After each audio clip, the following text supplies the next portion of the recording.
Olha, gente, seguinte, a gente vai continuar falando de saúde aqui no nosso programa Pode Entrar, porque estima-se que existam entre 6 e 8 mil tipos de doenças raras conhecidas no mundo todo, sendo que cerca de 80% tem origem genética.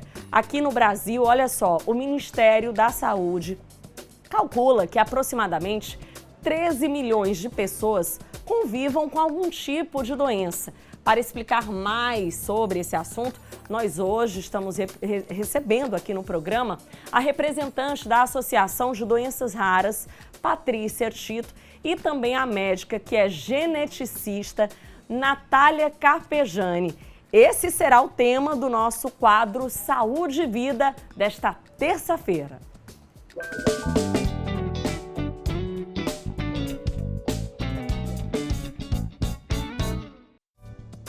Tá aí, olha, a gente vai fazer só algumas correções aqui na nossa explicação aqui, quando a gente foi apresentar a doutora e também a Patrícia, a gente equivocou aqui numa expressão, na especialidade, doutora. Na verdade, qual é a sua especialidade? Eu sou médica generalista e atualmente sou residente de neurologia no HU. Olha aí, o que seria a médica generalista? Explica pra gente direitinho. A médica generalista é a médica que tem a visão ampla, né? E agora eu tô me especializando na parte da neurologia. Vamos explicar direitinho também para as pessoas, né, Patrícia, que estão acompanhando nesse momento o Pode Entrar, de fato, o que são essas doenças raras? O que pode caracterizar uma doença rara? Pronto. A Organização Mundial de Saúde estabelece que uma doença rara é aquela que acomete 65 de 10 mil pessoas, não é? E então são realmente doenças específicas com número reduzido de pacientes, né? O que a gente sabe é que no Piauí a gente tem um grande número de doenças raras ainda não diagnosticadas, mas a gente sabe que nosso estado é um estado cheio de relacionamentos consanguíneos, né? Primos com primos, tios com... Verdade, acontece exatamente. muito isso. E aí a gente acaba tendo esse número específico e gritante de doenças. Por que as doenças raras, na maioria das vezes, elas estão ligadas realmente a esses fatores genéticos, doutora? Então, assim, como até você comentou, 80% das doenças raras têm um cunho genético. O que é isso? A doença, ela surge por conta de alguma alteração que teve no gene. E a nossa genética, ela vem dos nossos pais. Então, se aquela doença for genética, dependendo do tipo de alteração genética, tem a possibilidade de passar de pais para filhos. Sim. Né? Se é uma doença herdável. Bom, e qual o papel da associação nesse sentido, aqui principalmente no estado do Piauí, Patrícia, você que está bem engajada também? A associação, o nosso principal papel hoje é informação, é dar voz a esses pacientes, a esses familiares. A gente já sabe que eu sou um profissional que cuido de cuidados paliativos, né? Grande parte dessas doenças, o tratamento é mais para qualidade de vida, é para sanar essas dores sociais, econômicas, e o papel da associação hoje é informativo, de levar informação, de trazer esse paciente para mais perto das especialidades médicas, conseguir que ele seja atendido, conseguir dar voz a essas pessoas, porque por mais que sejam poucas, essa doença, na realidade, transforma a vida daquela família inteira, né? Sem dúvida nenhuma. Quais os principais desafios dos profissionais que trabalham, doutora, na sua opinião, com essas doenças raras? Então, só complementando também um pouco o que a Patrícia disse, porque a gente vê esse termo raro, né? O que é a doença rara? O termo raro se refere à prevalência na população. Então, são doenças que, de forma geral, a gente espera não encontrar tanto na população. Primeiro ponto isso, mas acontece que em alguns lugares elas não são tão raras. É raro na população geral, mas a gente tem cidade aqui no Piauí, por exemplo, especificamente que aquela doença ela talvez seja mais prevalente que outras doenças bem comuns. E por mais que ela atinja menos pessoas, a quem ela atinge, ela causa muita dificuldade, afeta muito a qualidade de vida. Então, para aquela pessoa não é raro, para aquela pessoa ela muda a vida da pessoa. E em relação aos desafios para a gente enquanto profissional, são doenças às vezes muito recentes, o diagnóstico, a medicina ainda não tem muita informação, às vezes o tratamento também ainda é recente, mas graças a Deus está sendo desenvolvido vários medicamentos nesse sentido, só que ainda às vezes inacessível financeiramente, às vezes não é coberto pelo sistema público, então a gente tem toda aquela demanda de não só saber diagnosticar, mas conseguir tratar o paciente. E a associação tem esse papel da informação, mas é uma informação que não é só para os pacientes, é para os profissionais da saúde também. Exatamente. Porque como são raras, a gente quase não vê, às vezes a gente não sabe identificar. A gente recebe, às vezes, pacientes que já passaram na mão de vários médicos, vários especialistas e não tinham chegado a um diagnóstico. E não chegaram ao diagnóstico. Exatamente por esse difícil acesso aos exames e aos especialistas. Às vezes eles não sabem quem procurar. Hoje, eu e a Natália, a gente lidera um projeto que chama Raros Piauí, no qual a gente apresenta lá, né, no Instagram os profissionais que atuam dentro das doenças raras, e a gente já está sentindo que a população já começa a chegar por ali, porque eram informações que não chegavam até lá. Está todo centralizado aqui na capital, mas lá no sul do Piauí, às vezes no norte do estado, as pessoas estão procurando quem é que pode resolver o problema, quem é que assiste essa doença e às vezes não sabe. Hoje no Piauí a gente conta com uma única médica geneticista, que realmente atende todas essas especialidades, né, dessas doenças que são muito, muito raras. Então, assim, hoje a doutora Patrícia atende no Hospital Lucídio Portela e hoje a gente teve um grande avanço que hoje a CESAP autorizou a abertura do ambulatório da fase adulta, né? Olha, notícia boa. Então, É, assim, quentinha. Quentinha. Então, assim, hoje a gente sai muito feliz, porque as portas que a gente tem batido têm encontrado mesmo esperança e apoio perante o governo. Patrícia, você é especialista também em cuidados paliativos, né? A gente já até conversou em outras oportunidades aqui na TV Antena 10. E eu lembro que a gente falou muito sobre essa questão da importância dos parentes estarem envolvidos, né, nesse tratamento.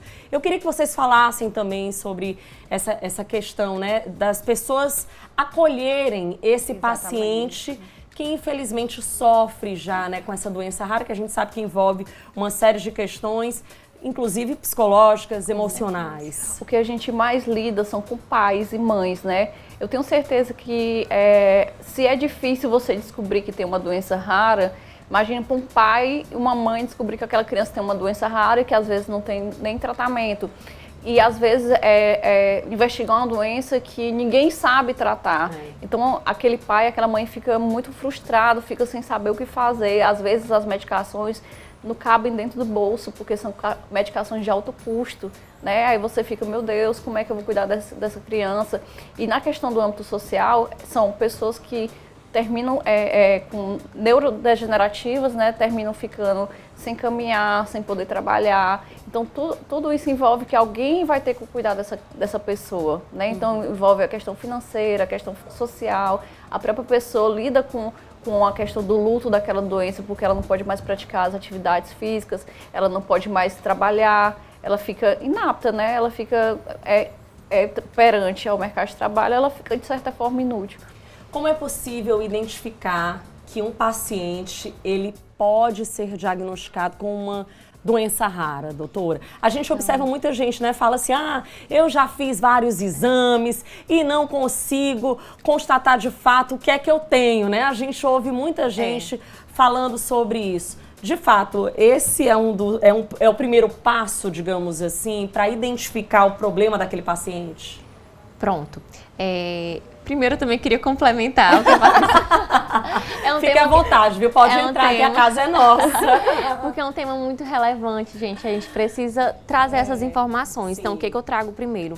Sobre a questão do acolhimento. A gente não trata doenças, a gente trata pessoas. Exatamente. Então, assim, antes daquela pessoa ter um diagnóstico de porfiria intermitente aguda, que é uma doença rara, ela é uma pessoa. E que ela tem pai, mãe, irmãos. A gente teve um paciente, por exemplo, de 28 anos que... normal, não tinha nenhum problema de saúde e do nada ficou tetraplégico, só mexia a cabeça. Nossa. Gente, então eu precisei acionar psicologia, fono e o nosso papel também, porque assim, eu vou ser bem sincera pra você, vai ter doença que não tem tratamento. E aí eu vou abandonar esse paciente? Não, a gente tem que ajudar ele a ressignificar e às vezes talvez ele somar com a gente na nossa luta. Muitos pacientes hoje em dia, a gente tem família que perdeu o filho, a filha, mas soma agora na nossa luta para que isso não aconteça com outras pessoas. Então, a importância também que eu trago com os profissionais não é porque não tem tratamento que a gente abandona o paciente. Sim. E sempre a equipe multiprofissional. Eu acho que dentro disso, desculpa que eu vou falar, mas o médico talvez seja um dos menos importantes. Porque eu não faço nada se eu não tiver um físio, um fono, um TO. né? Então, assim, acolher mesmo, assistente social, não falo enfermeira, mas ela sabe, todos profissionais. E aí, sobre a questão do diagnóstico, né? Acontece muitas vezes, falam assim, mas o que adianta você diagnosticar o paciente não tem tratamento? A pessoa tem o direito de saber o que ela tem. Sim.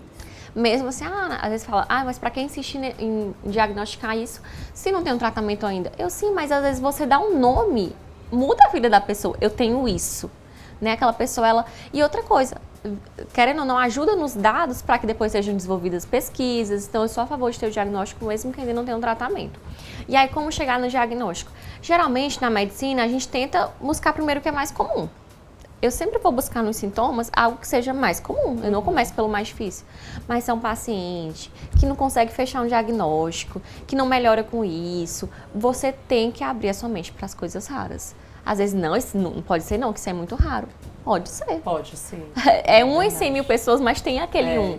Então, eu sempre falo isso. A gente sempre vai começar descartando o mais comum. Claro, é mais comum, mas se já foi um profissional, foi em outro. E escute seu paciente, né? Às vezes são pacientes que são ditos, esse paciente é muito ansioso. Mas às vezes uma informação que ele vai te dar vai mudar o seu raciocínio diagnóstico. Né? Você vai despertar para outra coisa, então nunca descarte o que ele lhe fala e as possibilidades. E para a gente encerrar aqui a nossa conversa, que está ótima, né, por sinal, como é possível então que alguém busque a associação e se sinta acolhido de fato? Pronto. Tem o meu Instagram, tem o Instagram do Raros Piauí, tem o Instagram da associação ACPDR. Então as pessoas podem vir através do Instagram, que sou eu que respondo, sou eu que faço o acolhimento. O meu papel é esse de acolher as famílias, os pacientes, direcionar para aquele profissional que já tem expertise naquela doença. E é importante falar que isso não começou agora, né? Já existiam pessoas batalhando sobre as doenças raras, estudos feitos, a doutora Semiramis da Universidade Federal, no laboratório LIB, que fica dentro da Federal também, que tem esses estudos genéticos, né? Sim. Esses mapeamentos genéticos. Então, assim, hoje a gente só quer e te agradece pelo espaço da voz, né? Mas que esse trabalho já tem sido de formiguinha mesmo, até chegar a que a gente tem hoje, né? É pouco, mas já é um bom começo. Verdade. Parabéns, meninas, pelo Obrigada. trabalho de vocês. Muito obrigada também pela participação hoje aqui no Pode Entrar.